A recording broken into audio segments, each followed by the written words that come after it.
Selamat pagi pemirsa, apa kabar Anda di pagi hari ini? Senang sekali saya Graciela Taime dapat menjumpai Anda dalam Berita Papua. Sejumlah berita menarik dan teraktual telah berhasil dirangkum tim redaksi kami. Berikut 3 berita utamanya hari ini.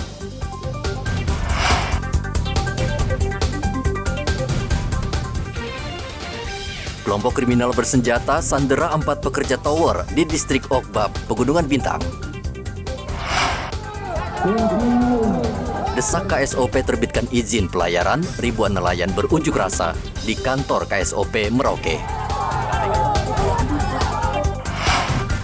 KPK temukan ribuan kendaraan di Papua disalahgunakan ASN pensiun.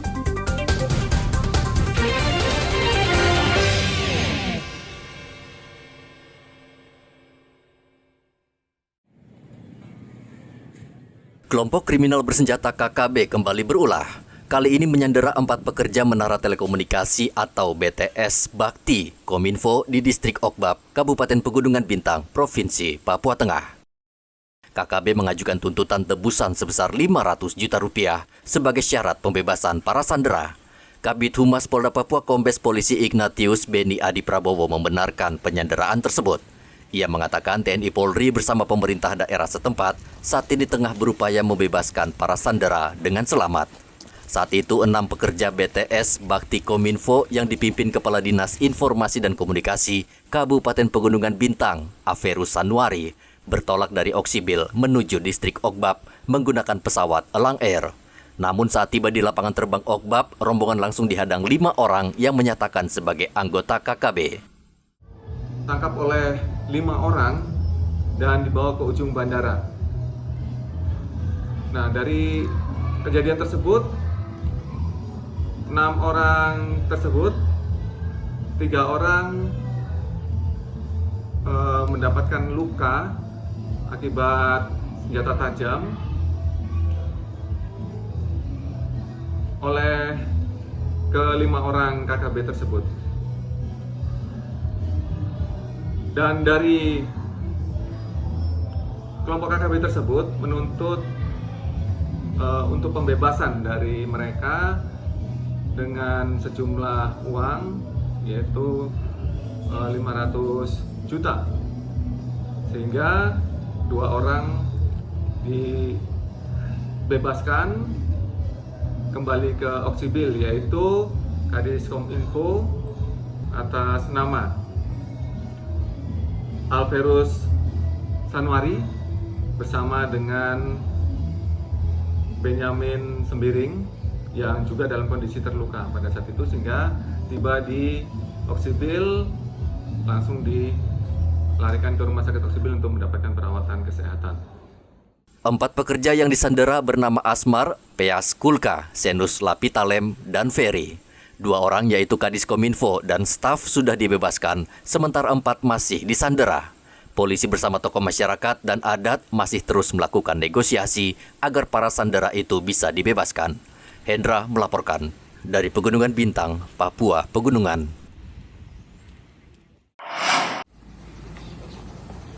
Warga kilometer 14, Kota Sorong, Papua Barat Daya dikejutkan penemuan jenazah yang dalam kondisi hangus terbakar di belakang rumah miliknya. Saksi mengatakan saat itu korban hendak menyalakan kompor minyak, namun kompor meledak dan api mengenai tubuh korban. Korban yang sudah lansia dan selama ini tinggal seorang diri di rumah, tidak bisa menyelamatkan diri. Api langsung membakar kepala dan sebagian badan korban.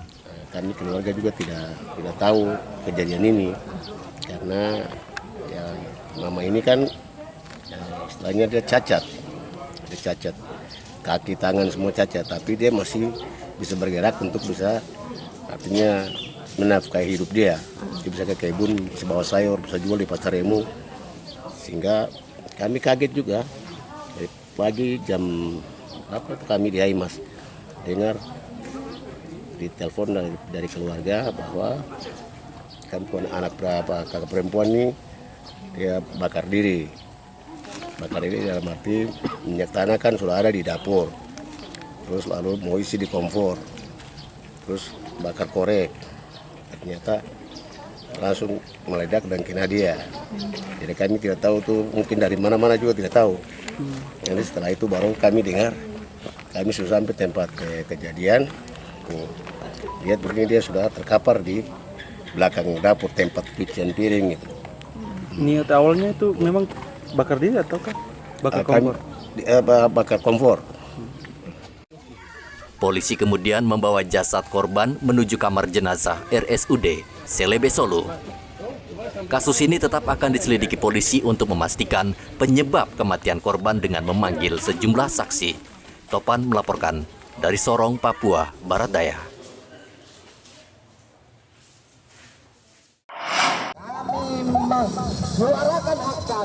Ribuan nelayan di Merauke Sabtu lalu menggeruduk kantor Kesyah Bandaran dan Otoritas Pelabuhan Merauke.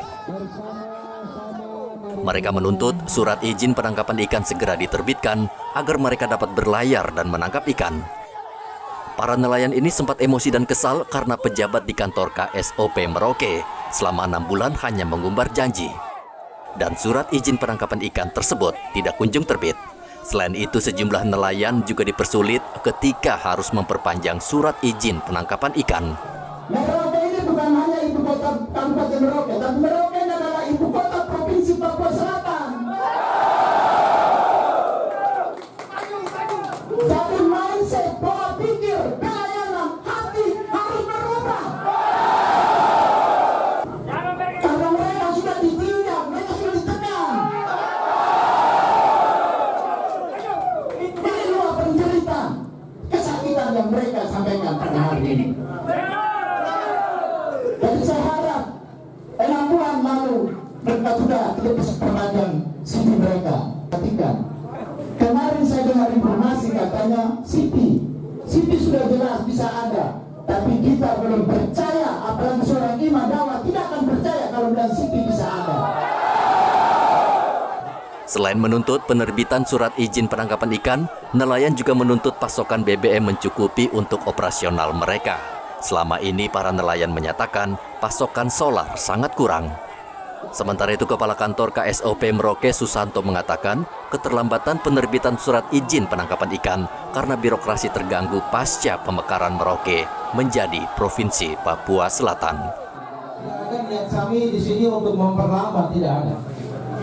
Bahkan kami di sini membantu teman-teman untuk bisa mempercepat. Dan saya juga menyampaikan kepada Ketua HNSI yang mungkin kami ingin sampaikan terkait dengan peraturan. Kita ini negara hukum.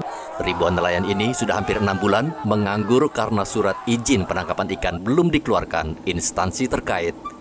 Muhammad Ridwan melaporkan dari Merauke, Papua Selatan.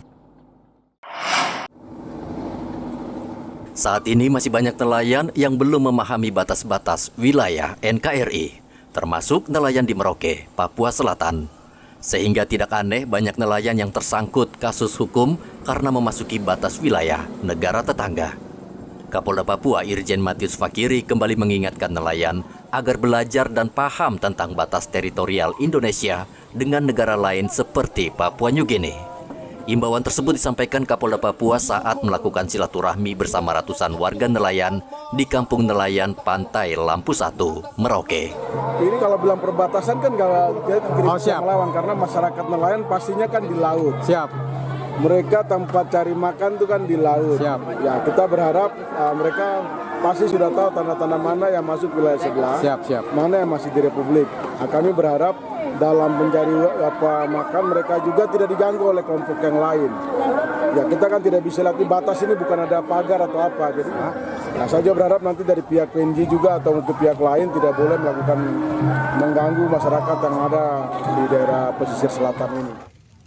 Nelayan di Merauke kerap kali masuk perairan Papua New Guinea dan ditangkap tentara Papua New Guinea. Pemahaman yang minim merupakan sebab utama nelayan mencari ikan ke perairan negara tetangga. Muhammad Ridwan melaporkan dari Merauke, Papua Selatan.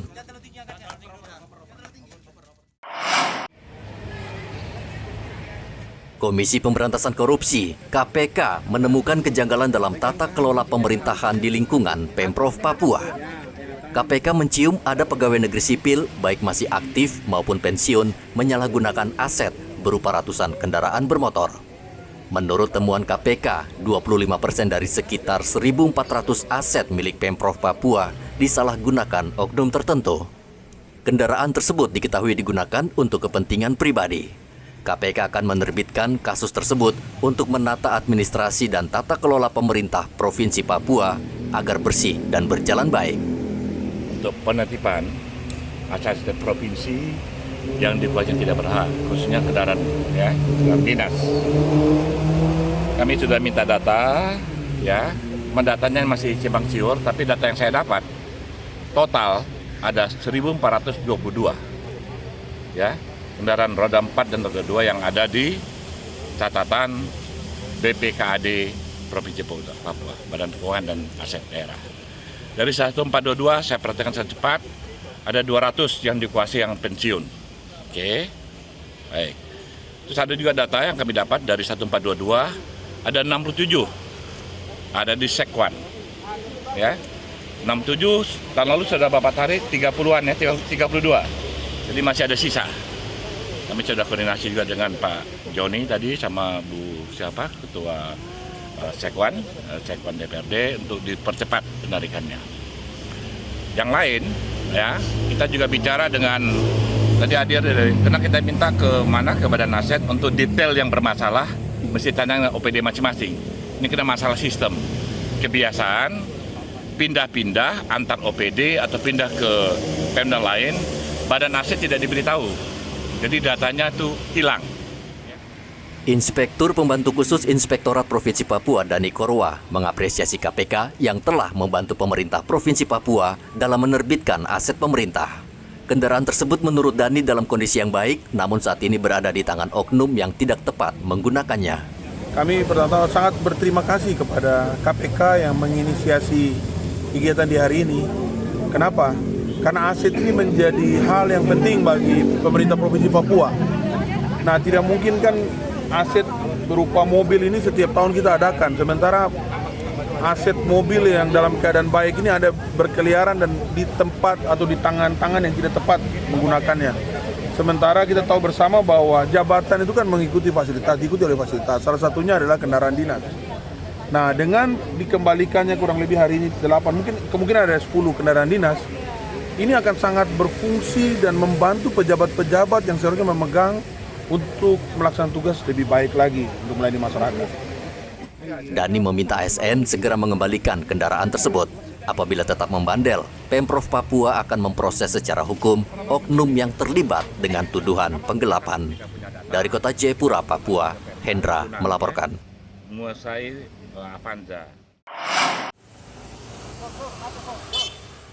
Satlantas Polres Mimika menilang puluhan motor serta 6 mobil dalam razia kendaraan bermotor yang digelar Sabtu lalu.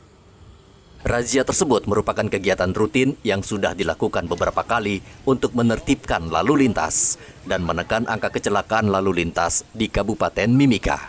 Dari razia tersebut juga ditemukan banyak pengendara yang menggunakan TNKB yang sudah mati dan tidak sesuai dengan aturan lalu lintas. Selain itu, banyak juga pengendara yang tidak memiliki surat izin mengemudi dan tidak memiliki STNK. Tidak hanya itu, polisi juga menegur keras sejumlah pengemudi truk yang mengangkut material pasir dan batu karena tidak menutup bak truk dengan terpal.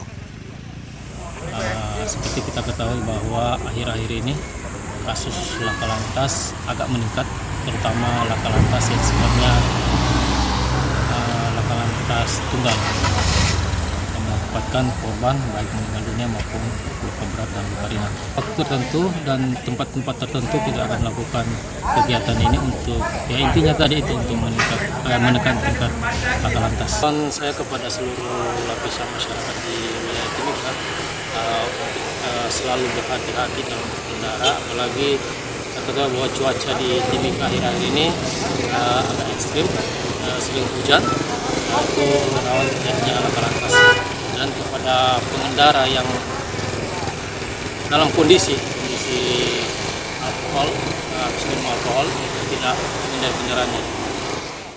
Polisi menghimbau warga Timika selalu menaati aturan berlalu lintas, seperti berkendara dengan menggunakan helm standar dan tidak menggunakan knalpot balap yang bising. Razia ini akan terus dilakukan di Kota Timika agar warga sadar dan disiplin berlalu lintas untuk keselamatan bersama. Dari Mimika, Papua Tengah, Igobat Momolin melaporkan.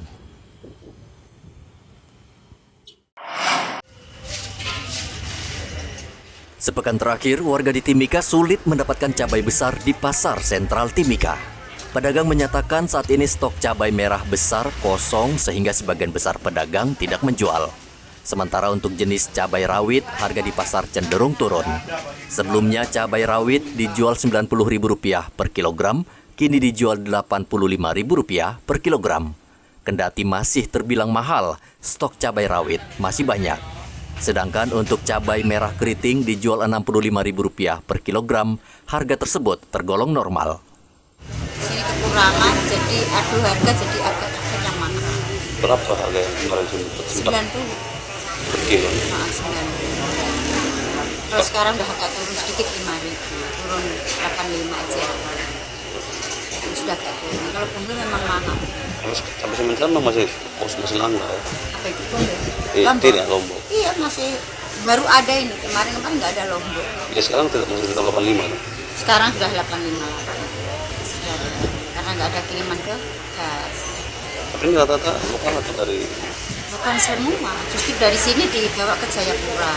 Ada bulan yang lalu sampai sekarang bawa ke Jayapura. Ini lagi banjir, dibawa kiriman terus akhirnya petani minta naik karena murah sekali, nggak nutup obatnya juga akhirnya mahal. Iya. Kami bilang ini, ya memang betul. Sementara itu di Merauke, Papua Selatan, harga tomat di Pasar Wamanggu melonjak naik 100% dari Rp25.000 per kilogram, kini menjadi Rp60.000 per kilogram.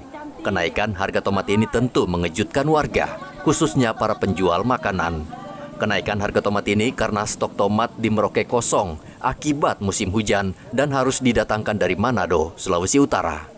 Tidak hanya itu, harga bawang merah pun juga ikut naik. Sehari sebelumnya harga bawang merah Rp90.000 per kilogram, kini melonjak hingga Rp115.000 per kilogram. Termasuk cabai kecil yang harganya kini mencapai Rp150.000 per kilogram. Ya, tomat sekarang berapa Pak satu kilonya? Ya, itu jualnya Rp60.000 Pak. Itu memang dari Merauke memang mahal Ya, seperti itu? itu dari Manado. Manado, Ya, datang ke memang ya? dari Manado. Kalau Merauke punya tidak ada memang? Ada Satu tapi kilo itu ya? iya. Kalau Lombok kecil sekarang berapa Pak? Ya, akhirnya 150, kemarin 120. Oh gitu. Kalau yang Lombok besarnya? 50. Itu kena- Kemarin itu 40, sekarang 50. Lombok besar lagi. Lombok ya. besar itu. Kalau Ya, keriting sama Pak? sama. Sama. Kenapa bisa sampai mahal seperti itu Pak Lomboknya? Ya, gitu sudah Merauke tidak tentu harga. Hujan Kadang, juga? Iya. Pengaruh hujan? Pengaruh hujan Pak dijualnya per kilo berapa? 115, 110. Oh, kemarin hari sempat harga berapa Pak? 90 ya. Oh gitu. Itu kenapa? 100. Kenapa sampai bisa mahal seperti itu Pak? Soalnya barangnya tidak ada lagi kosong. Pedagang belum bisa memastikan kapan harga-harga bahan pokok ini turun. Menurut mereka, semua tergantung pada cuaca dan rantai distribusi. Tim Liputan melaporkan dari Mimika dan Merauke. Hingga hari ke-11, belum banyak pendaftar atau caleg yang mendaftarkan diri ke KPU Merauke. Ketua KPU Merauke, Teresia Mahuse, mengatakan sejak dibuka pada tanggal 1 Mei, hanya 5 parpol yang resmi mendaftarkan calegnya. Sementara parpol lain masih seputar penyampaian caleg, namun belum resmi mendaftar. Saat ini sudah konfirmasi dan sedang menunggu dalam antrian, ya, yaitu Partai Nasdem. Jadi ada 3 partai yang sudah mendaftar dan sampai dengan sore ini ada 1 partai yang sudah registrasi dan masih dalam antrian. Konfirmasi dari PAN juga hari ini akan melakukan pendaftaran pukul 4, tapi sampai dengan saat ini ya kami masih menunggu kedatangan mereka. Artinya ketika mereka tiba harus segera untuk melakukan registrasi.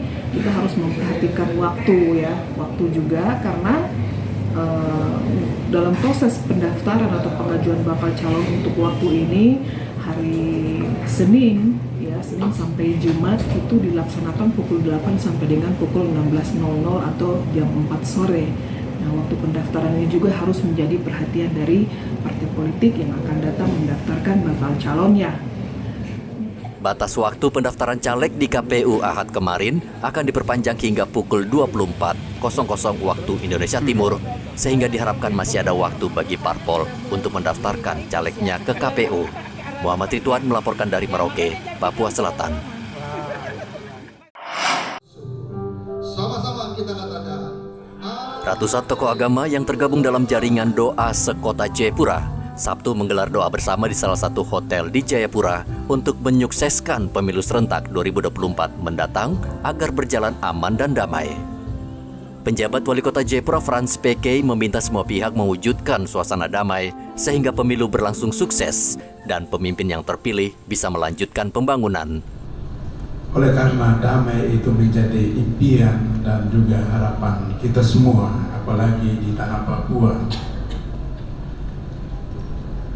Dan lebih khususnya di kota Jayapura dengan situasi yang terus dinamis yang terjadi hari ini, bukan hari ini tapi sampai dengan hari ini, itu membuat kita semua sebagai umat Tuhan yang ada di tanah ini tiada lain upaya manusia bisa saja tertunda ataupun juga gagal, tetapi hanya dengan doa, hanya dengan kuasa Tuhanlah yang bisa mematahkan, bisa menghancurkan, bisa juga menghapuskan semuanya itu.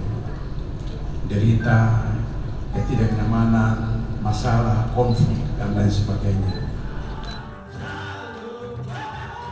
Ketua Panitia Jaringan Doa Yuhendar Muabuai berpendapat sama.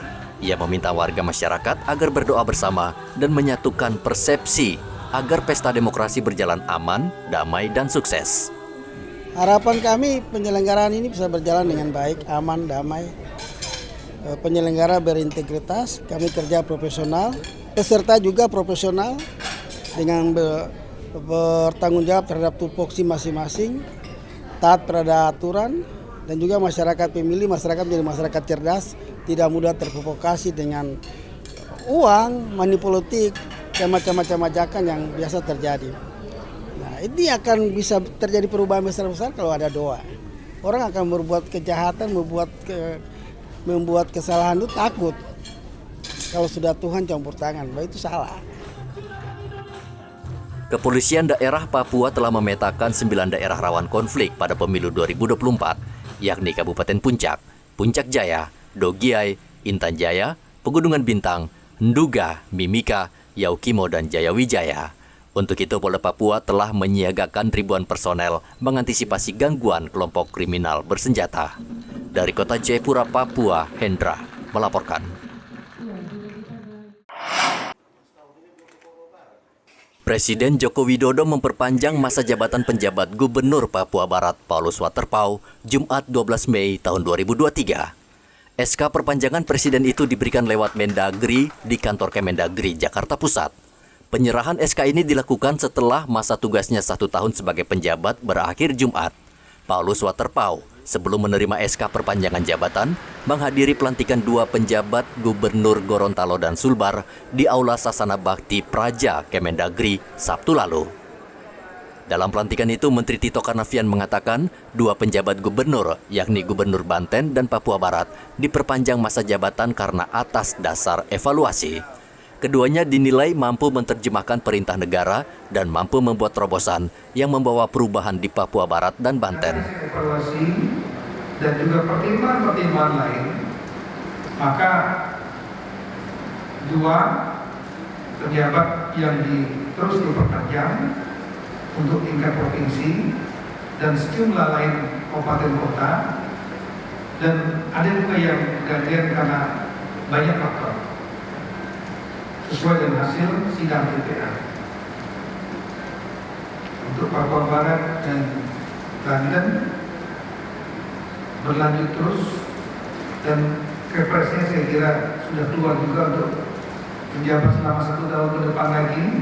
Tapi ingat, itu ada kata-kata maksimal, artinya at any time ketika dievaluasi kurang kinerja, kurang bagus, hubungan dan lain-lain, maka dapat saja diganti di tengah. Mari kita sama-sama bangun daerah, bangun rakyat ya, kan jabatan itu kan amanah, jadi kan sesuatu aku bisa ditarik. bisa juga diberikan lanjutan dan sebagainya. Tapi saya mengartikan bahwa ini penghargaan dan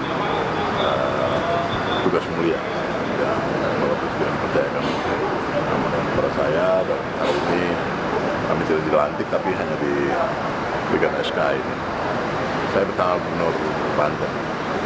Ya, kebetulan artinya dari kami berlima yang dilantik tanggal 12 Mei 2022 kemarin, satu pensiun, banyak itu. Kemudian yang dua yaitu Sulawesi Barat dan Gorontalo, hasil evaluasi yang dipimpin oleh Bapak Presiden, nampaknya dikembalikan ke jabatan semula, yang dua dipertahankan, yaitu saya Papua Barat dan juga dari Banten. Sekali lagi itu semua lewat mekanisme proses, dan saya pikir itu sudah menjadi keputusan dan keputusan harus kita jalankan bersama. Paulus Waterpauw dinilai berhasil dalam membuat berbagai terobosan selama setahun bertugas di Papua Barat, terutama dari segi peningkatan ekonomi. Saat ini Pemprov Papua Barat sedang fokus menangani stunting dan kemiskinan ekstrim. Edi Musahidin melaporkan dari Manokwari, Papua Barat. Pemirsa, informasi tadi sekaligus mengakhiri jumpa kita pada pagi hari ini. Saya Graciela Taime, mewakili kerabat kerja yang bertugas menyampaikan terima kasih, selamat beraktivitas, sampai jumpa. Wanyambe.